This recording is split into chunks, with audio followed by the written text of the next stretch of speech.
Halo guys, bersama saya lagi dalam Alright Napa Channel. So hari ini sahabat semua, saya ingin kongsi satu berita baik sebenarnya, tapi dianggap oleh pihak pembangkang walaun-walauntit, lebay-lebay daripada PAS maupun Bersatu juga gelakan sebagai berita palsu. Mereka seringkali membuat tuduhan, menyebarkan berita palsu, mengatakan kerajaan hari ini gagal, kerajaan hari ini gagal pulihkan ekonomi negara kita, rakyat menderita dan sebagainya. Ini antara hasutan-hasutan yang seringkali kita dengar daripada pemimpin-pemimpin PAS, Bersatu maupun gelakan. Dan yang paling menyedihkan adalah walaun-walaun ini menerimanya dengan tanpa berfikir, seakan-akan mereka ini tidak punya otak, sahabat-sahabat semua. Mungkin otak mereka itu tertinggal di dalam gua. Jadi hari ini sahabat semua, saya mau kita melihat kenyataan daripada YB Rafizi Ramli, keadaan ekonomi kita yang sebenarnya. Karena ekonomi seringkali dilaungkan oleh para pembangkang, gagal diurus oleh kerajaan hari ini. Jadi untuk membuktikan bahwa semua itu adalah berita palsu, bahwa semua itu adalah fitnah semata-mata, saya ingin membawakan Anda sahabat semua untuk bersama dengan saya untuk melihat kenyataan daripada YB Rafizi Ramli juga sebagai Menteri Ekonomi. Prestasi pertumbuhan ekonomi untuk suku pertama tahun 2024. Jadi ini dia antara kenyataan ataupun daripada YB Rafizi Ramli. Jadi saya ingin membacakan untuk kita semua karena kita tahu dengan panjang seperti ini mungkin ramai di antara kita yang malas untuk membaca. Jadi hanya perlu untuk mendengar dan saya bacakan untuk kita semua. Jadi kita lihat YB Rafizi mengatakan bahwa ekonomi negara bertumbuh 4,2% dalam suku pertama tahun 2024. Suku pertama maksudnya adalah daripada bulan Januari, Februari dan juga Mac. Dalam satu tahun dia ada 4 suku. Jadi untuk suku pertama, untuk suku kedua sampai bulan 6 belum habis lagi untuk suku kedua. Jadi kita lihat untuk suku pertama ini mengatakan bahwa 4,2% dalam suku pertama tahun 2024 berbanding suku yang sama tahun 2023. Pencapaian ini disambut baik oleh pemerhati ekonomi karena ia melepasi jangkaan mereka. Sebelum ini ekonomis yang meramalkan pertumbuhan suku pertama tahun 2024 sebanyak 3,9%. Kadar pertumbuhan ekonomi adalah berbeza-beza mengikut fasa kemajuan ekonomi sesebuah negara. Bagi negara maju, pertumbuhan 2% dikira besar dan membanggakan. Bagi negara yang membangun, yang masih berpendapatan rendah, pertumbuhan yang lebih besar diperlukan. Dan bagi negara-negara pertumbuhan di bawah 6 ke 7% dikira rendah. Jadi sebagai sebuah negara pertengahan, kita adalah negara pertengahan yang berpendapatan hampir tinggi, pertumbuhan yang bersesuaian dengan rentak dan kemampuan ekonomi kita sekarang ialah sekitar 4 ke 5% setahun.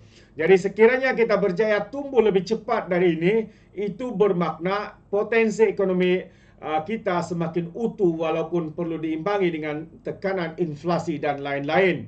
Jadi alhamdulillah kata YB Rafizi, pertumbuhan 4,2% bagi suku pertama 2024 memberi gambaran momentum ekonomi bertambah baik dan naratif ekonomi yang di bawah pentadbiran ini semakin diterima dan diyakini oleh pemegang taruh dalam dan luar negara. Jadi sektor-sektor utama ekonomi menyaksikan pertumbuhan yang sehat. Perbelanjaan swasta yang meliputi perbelanjaan syarikat dan pengguna terus memacu pertumbuhan ekonomi dan tumbuh lebih tinggi bagi suku pertama tahun ini, yaitu 4,7% berbanding 4,2% dalam suku keempat tahun 2023. Jadi ini bermakna perniagaan dan pengguna terus berbelanja pada kadar yang sehat yang memacu ekonomi negara. Sektor-sektor utama juga mencatatkan pertumbuhan dalam suku pertama tahun 2024 berbanding suku terakhir 2023. Sektor pembuatan naik 1.9% berbanding penguncupan 0.3%. Sektor perkhidmatan naik 4.7% berbanding 4.1% dan sektor pembinaan naik 11.9% berbanding 3.6%.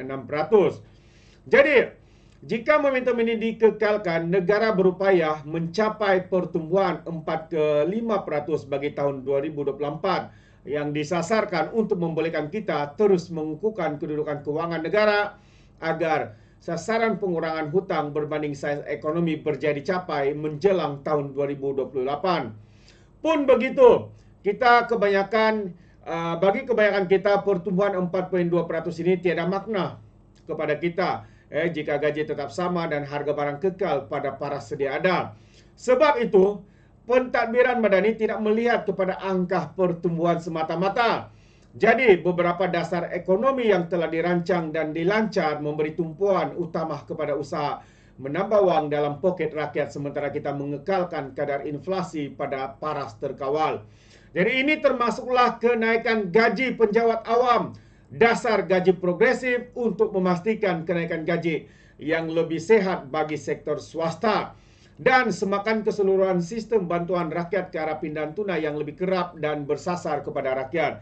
InsyaAllah, kata YB Rafizi Ramli, tumpuan dasar-dasar ekonomi yang seimbang antara mengejar pertumbuhan dan memastikan laba ekonomi dinikmati semua. Akhirnya akan memastikan lebih ramai rakyat Malaysia mengecapi hasil pertumbuhan ekonomi ini daripada masa ke semasa.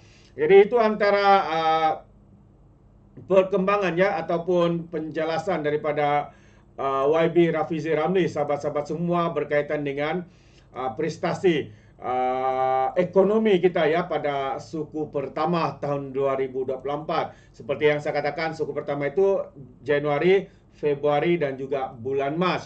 Suku kedua bulan April, Mei dan juga Jun. Jadi sekarang ini bulan 5 Jun belum habis, jadi kita belum mengetahui ya sekadar berapa prestasi untuk suku kedua tahun ini.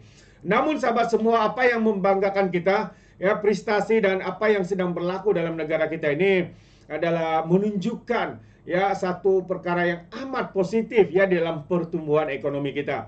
Walaupun pembangkang seperti MP Machang, Pasir Mas, Putrajaya, ya mereka mengatakan ekonomi negara gagal, kerajaan ini gagal, itu gagal, ini gagal. Sebenarnya sahabat-sahabat semua, mereka tidak punya idea ya yang bernas untuk dipolitikkan. Jadi apa yang mereka cuba tanamkan adalah untuk membina persepsi buruk, persepsi jahat kepada negara kita dengan mengatakan bahwa kerajaan gagal, bahwa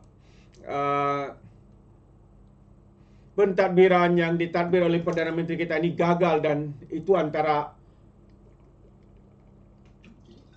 kata-kata ya yang seringkali ya dimainkan, dimomokkan oleh geng-geng daripada pembangkang ini. Dan begitu juga kita boleh melihat sahabat semua dalam beberapa minggu ini, bursa saham juga mengalami peningkatan yang begitu membanggakan, memberangsangkan ya, antaranya bursa saham cemerlang tertinggi dalam tempoh 3 tahun, lebih tinggi daripada semasa kerajaan PAS bersatu dan gelakan sahabat-sahabat semua.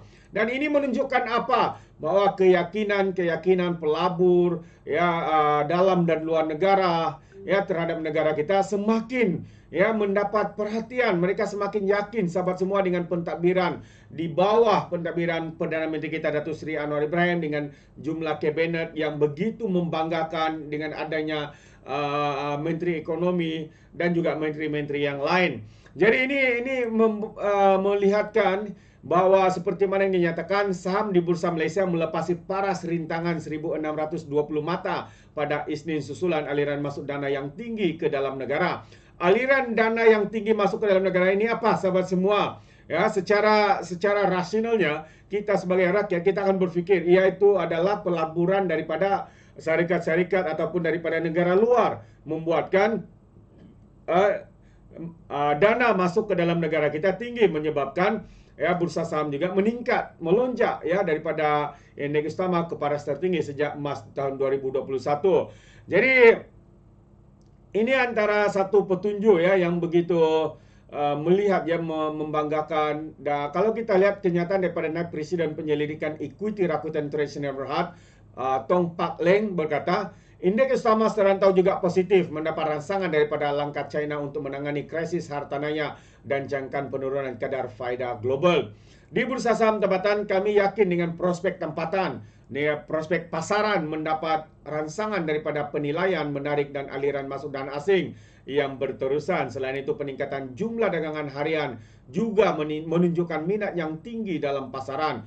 Jumlah perdagangan Malaysia terus mencatatkan prestasi kukuh dan mengekalkan trajektori menaik pada April tahun 2024 tahun ini ya.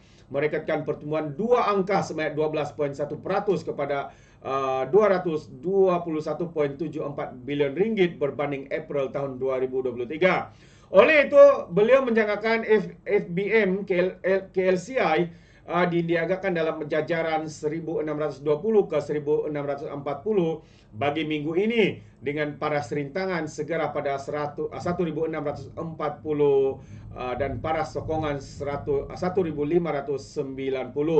Jadi dalam kalangan kuantum wajaran tinggi, Maybank naik 7 sen kepada 9.99 sen. Tenaga Nasional meningkat 19 sen kepada 12 ringgit 78 sen dan CME mengukur 3 sen kepada 6 ringgit 84 sen. Petronas Chemicals menokok 9 sen kepada 7 ringgit 9 sen, manakala Public Bank tidak berubah pada 4 ringgit 19 sen. Jadi apa maksud semua ini sahabat-sahabat semua? Adakah ini menunjukkan kerajaan kita gagal, ekonomi kita gagal, pentadbiran kita gagal, kerajaan perpaduan Malaysia Madani ini gagal?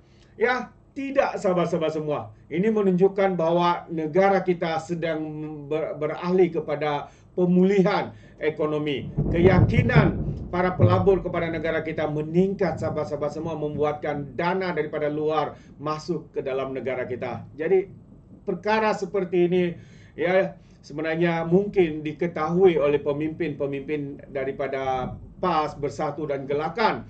Tetapi malangnya mereka menutup mata mereka, mereka menutup telinga mereka untuk melihat dan mendengar perkara ini. Kerana apa sahabat-sahabat semua?